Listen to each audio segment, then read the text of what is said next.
Ibrahim റൈസിക്കും വിദേശകാര്യമന്ത്രിക്കും Iran വിട നൽകുന്നു. ടെഹ്റാനിൽ ഇന്ന് വിലാപയാത്ര. നാളെ മസ്ഹത്ത് നഗരത്തിൽ നടക്കുന്ന സംസ്കാരത്തിൽ വിവിധ രാഷ്ട്രപ്രതിനിധികൾ പങ്കെടുക്കും. മൃതദേഹങ്ങൾ വിലാപയാത്രയായി ടെഹ്റാനിലേക്ക് എത്തിക്കും. നാളെ മസ്ഹത്ത് നഗരത്തിൽ നടക്കുന്ന സംസ്കാരത്തിൽ വിവിധ രാഷ്ട്രപ്രതിനിധികൾ പങ്കെടുക്കും. ഹെലികോപ്റ്റർ അപകടത്തെക്കുറിച്ച് ഉന്നതതല അന്വേഷണം തുടരുകയാണ്. പ്രിയപ്പെട്ട നേതാക്കളുടെ അപ്രതീക്ഷിത വിയോഗം സൃഷ്ടിച്ച ആഘാതം മറികടക്കാൻ കഴിയാതെ ഇറാനിയൻ ജനത. തബ്രീസ് പട്ടണത്തിൽ മൃതദേഹങ്ങളും വഹിച്ചുള്ള വിലാപയാത്രയിൽ ഇന്നലെ 10,000-ങ്ങളാണ് സംബന്ധിച്ചത്. ഇബ്രാഹിം റൈസിയുടെയും ഹുസൈൻ അമീർ അബ്ദുല്ലാഹിന്റെയും മറ്റും മൃതദേഹങ്ങൾ വഹിച്ചുള്ള വിലാപയാത്രയ്ക്കിടെ പലരും വിങ്ങിപ്പൊട്ടി. തബ്രീസ് പട്ടണം ഒന്നാകെ ഇറാനിയൽ പതാകയ്ക്കൊപ്പം വിടവാങ്ങിയ ഇബ്രാഹിം റൈസിയുടെ കൂറ്റൻ ചിത്രങ്ങളും കൊണ്ട് നിറഞ്ഞിരുന്നു. രാജ്യത്തിനു വേണ്ടി രക്തസാക്ഷിത്വം വരിച്ച പ്രിയപ്പെട്ടവരെ ഇറാനും ജനതയും ഒരു കാലത്തും വിസ്മരിക്കില്ലെന്ന് ആഭ്യന്തരമന്ത്രി അഹമ്മദ് വാഹിദി പറഞ്ഞു. തബ്രീസിൽ നിന്ന് ഖുമ്മിൽ എത്തിച്ച മൃതദേഹങ്ങൾ വൈകിട്ട് തലസ്ഥാന നഗരിയായ ടെഹ്റാനിലേക്ക് കൊണ്ടുപോകും. ലക്ഷങ്ങളാകും ഇവിടെയും വിലാപയാത്രയിൽ അണിനിരക്കുക. ഇറാൻ പരമോന്നത ആത്മീയ നേതാവ് ആയത്തുള്ള അലി ഖാംനിയ ഇവിടെ പ്രാർത്ഥനാ ചടങ്ങുകൾക്ക് നേതൃത്വം വഹിക്കും.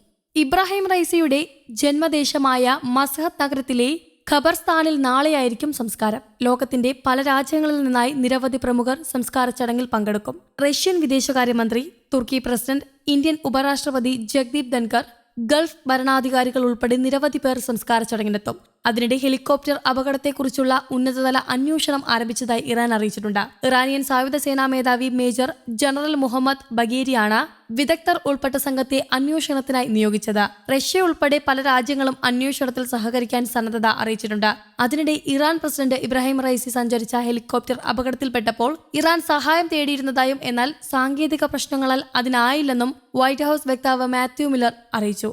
ദുരന്ത സ്ഥലത്ത് നിന്ന് കണ്ടെടുത്ത മൃതദേഹങ്ങൾ തബ്രീസ് നഗരത്തിലേക്കാണ് ആദ്യം എത്തിച്ചത്. ഇറാന്റെ വടക്കു പടിഞ്ഞാറൻ മലയോര മേഖലയിലെ പ്രധാന നഗരമാണ് ഇത്. ശേഷം മൃതദേഹങ്ങൾ ഷിയാക്കളുടെ പുണ്യനഗരമായ ഖുമ്മിലേക്ക് കൊണ്ടുവരുമെന്ന് ഭരണനിർവഹണ കാര്യങ്ങൾക്കുള്ള ഇറാന്റെ വൈസ് പ്രസിഡന്റ് മുഹിസീൻ മൻസൂരി പറഞ്ഞു. ഖുമിൽ ഷിയ പണ്ഡിതരുടെ പ്രത്യേക പ്രാർത്ഥനയും നടക്കും. പിന്നീട് തലസ്ഥാനമായ ടെഹ്റാനിലേക്ക് എത്തിക്കും. ടെഹ്റാനിലെ ഗ്രാൻഡ് മുസല്ല പള്ളിയിൽ നാളെയാണ് പ്രാർത്ഥന. എല്ലാവർക്കും പ്രസിഡന്റിന്റെ അന്ത്യകർമ്മങ്ങളിൽ പങ്കെടുക്കാൻ രാജ്യത്ത് പൊതു അവധി പ്രഖ്യാപിച്ചിരുന്നു. ശേഷം മഷഹദിലെ ഇമാറിസ പള്ളിയിലേക്ക് മൃതദേഹം എത്തിക്കുകയായിരുന്നു. ഇറാന്റെ പരമോന്നത നേതാവ് ആയത്തുള്ള അലി ഖംന ഉൾപ്പെടെയുള്ളവർ ഇവിടെയുള്ള പ്രാർത്ഥനയിൽ പങ്കെടുത്തിരുന്നു. കൂടാതെ പ്രസിഡന്റിനെ ഹെലികോപ്റ്റർ കാണാതായ വേളയിൽ തന്നെ സുപ്രധാനമായ വിവരങ്ങൾ ഇറാന് കൈമാറിയിരുന്നുവെന്ന് തുർക്കി ഗതാഗത മന്ത്രി അബ്ദുൽ ഖാദിർ ഉറല്ലോഗ്ലു പറഞ്ഞു. സംഭവം അറിഞ്ഞ ഉടനെ ഇറാനുമായി ബന്ധപ്പെട്ടിരുന്നു. അവർ തിരിച്ചും ബന്ധപ്പെട്ടു. ഹെലികോപ്റ്ററിന്റെ സിഗ്നൽ ലഭിച്ചിരുന്നില്ല. ഇക്കാര്യം ഇറാനെ അറിയിച്ചിരുന്നുവെന്നും നിലവിലെ സാഹചര്യത്തിൽ അട്ടിമറി സംശയിക്കാൻ സാധിക്കില്ല എന്നും അന്വേഷണം നടക്കേണ്ടതുണ്ടെന്നും തുർക്കി മന്ത്രി പറഞ്ഞു. എന്തുകൊണ്ട് സിഗ്നൽ സംവിധാനം പ്രവർത്തിച്ചില്ല എന്നതും അന്വേഷണ സംഘം പരിശോധിക്കും. News desk, Kerala Kaumudi.